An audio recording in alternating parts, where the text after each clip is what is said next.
माता का हृदय। ये कहानी है मुंशी प्रेमचंद जी की।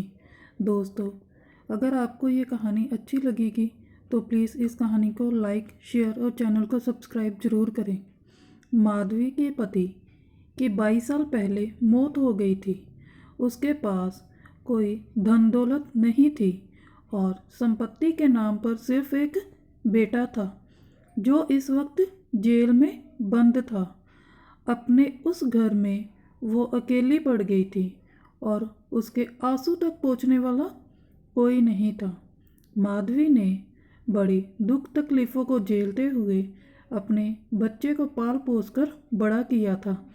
अगर माँ बेटे को जुदा करने वाली मौत होती तो माधवी सब्र कर लेती और उसके मन में किसी के लिए क्रोध ना होता, लेकिन उन्हें जुदा करने वाले तो कोई और थे जिनके अत्याचार को सहना उसके लिए मुश्किल हो रहा था। माधवी के मन में बार बार उन स्वार्थियों से बदला लेने का विचार घूम रहा था। माधवी के लिए उसका बेटा ही सब कुछ था, जिसे देखकर ही उसे जिंदगी में आगे बढ़ने का हौसला मिलता था। माधवी का बेटा सुंदर होने के साथ ही बहुत होनहार भी था। माधवी ने उसकी अच्छी परवरिश की थी।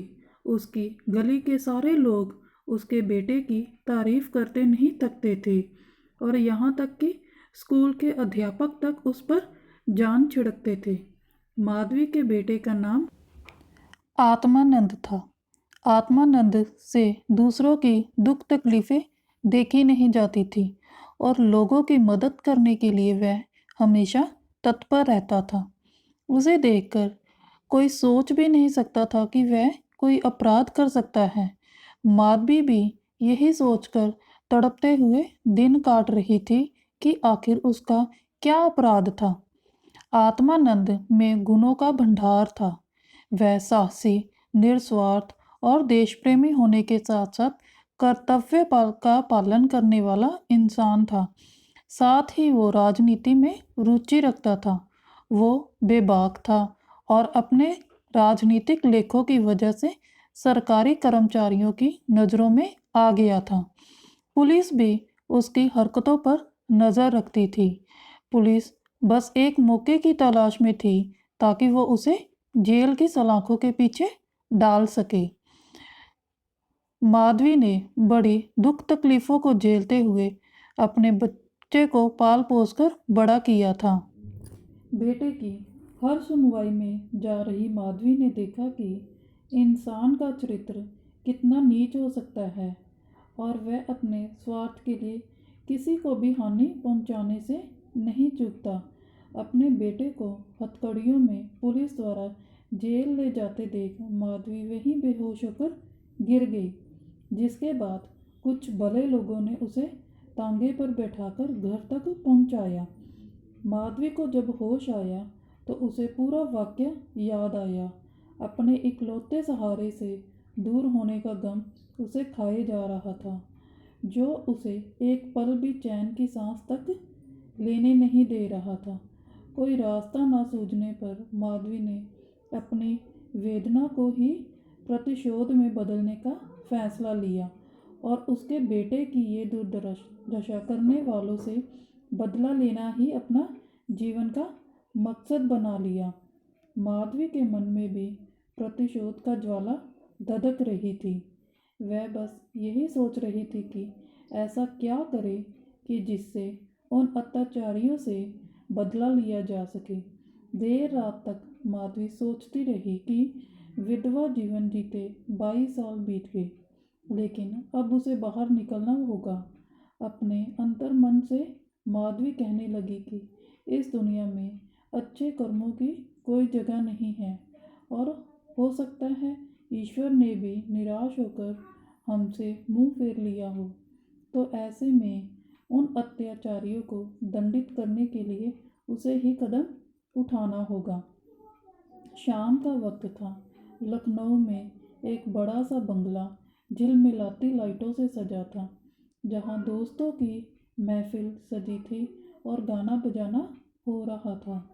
एक और मेज आतिशबाजियों से सजी थी तो दूसरी ओर तरह तरह के पकवान रखे थे। बंगले के चारों ओर पुलिसकर्मी तैनात थे क्योंकि वह बंगला पुलिस सुप्रिटेंडेंट मिस्टर बागची का था। बागची ने एक बड़ा मार्क का केस जीता था जिससे खुश होकर अफसरों ने उन्हें तरक्की दी थी, जिसकी खुशी में जश्न मनाया जा रहा था। मार्क का केस जिसने पुलिस बेगुनाह युवकों को झूठे केस में फंसाकर जेल में भर देती है। यहाँ आए दिन उत्सव होते रहते थे। महफिल में रौनक बढ़ाने के लिए मुफ्त में गाने बजाने वाले, आतिशबाजियाँ और आधे दामों पर मिठाइयाँ एवं फल फूल उन्हें आसानी में से मिल जाते थे।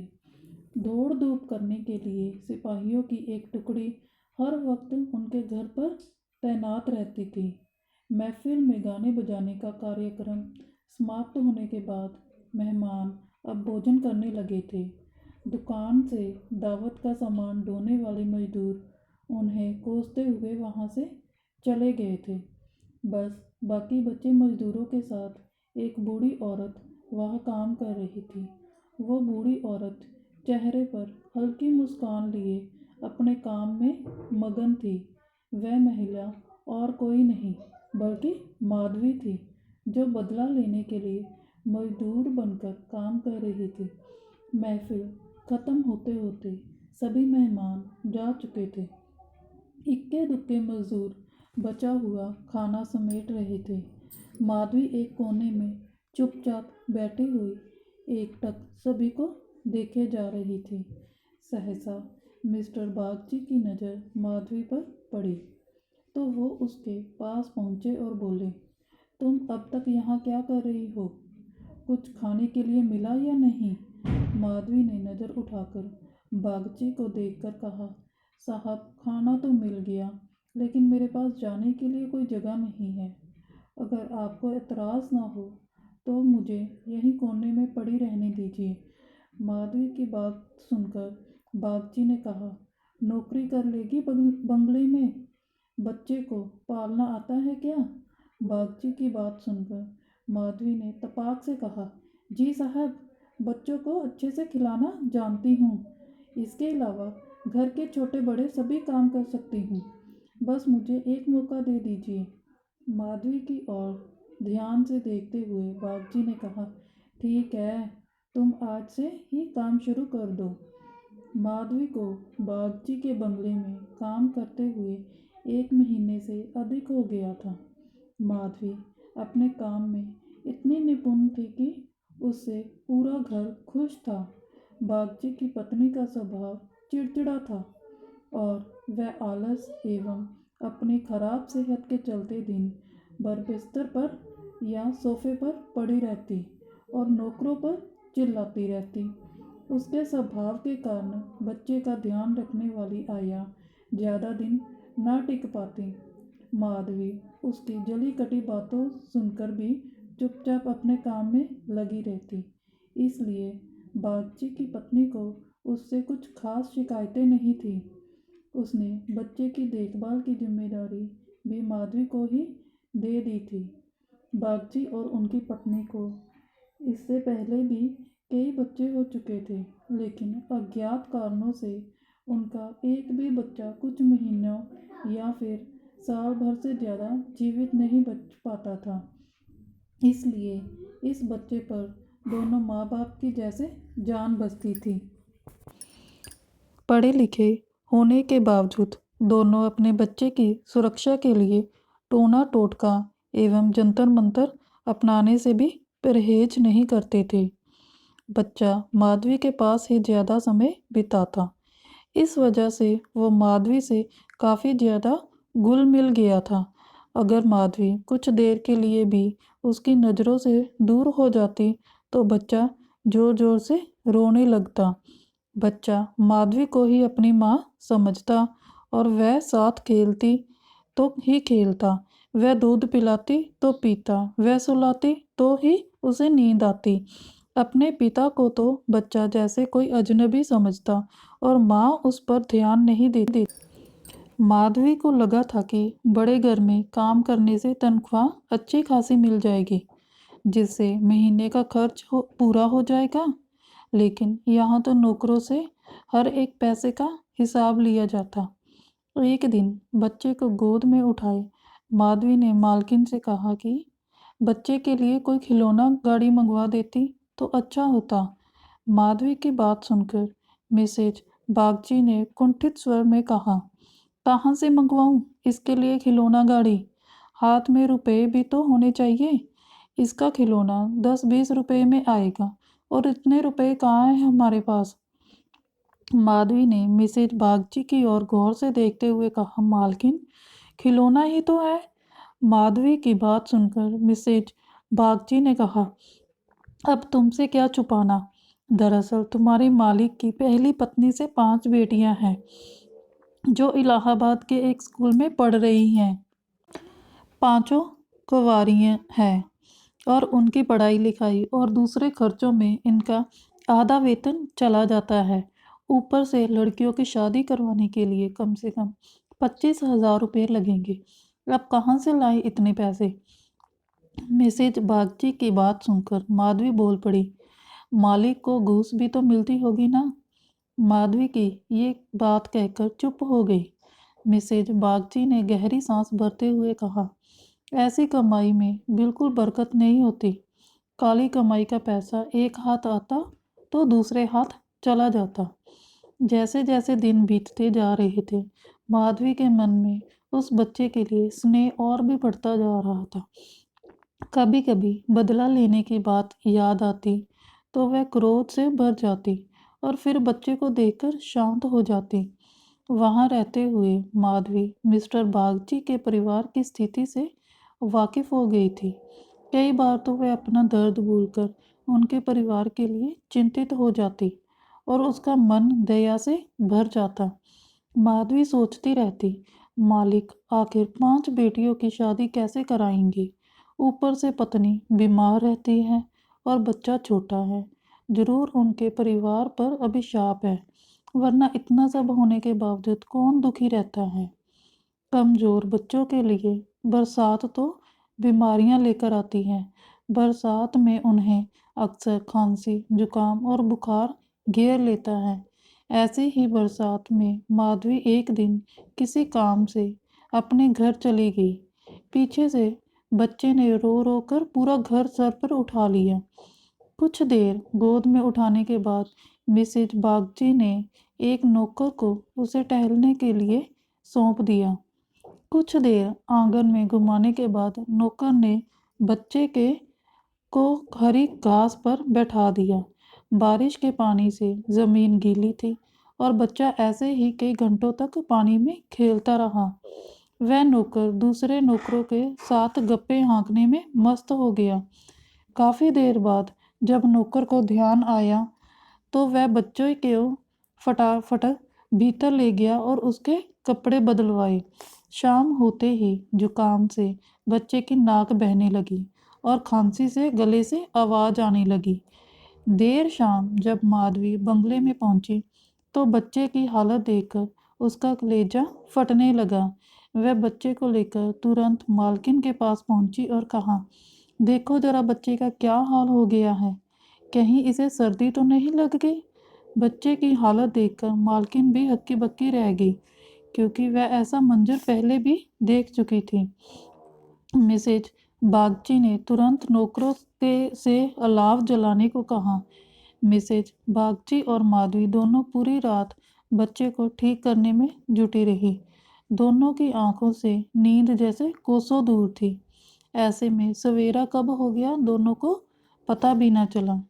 मिस्टर बागची को जैसे ही बच्चे के बीमार होने की खबर मिली, वह डॉक्टर को लेकर सीधा घर पहुंचे। 3 दिन में बच्चे की हालत में सुधार आने लगा, लेकिन वह काफ़ी कमज़ोर हो गया था। बच्चे का ख्याल रखने के लिए माधवी ने दिन रात एक कर दिया।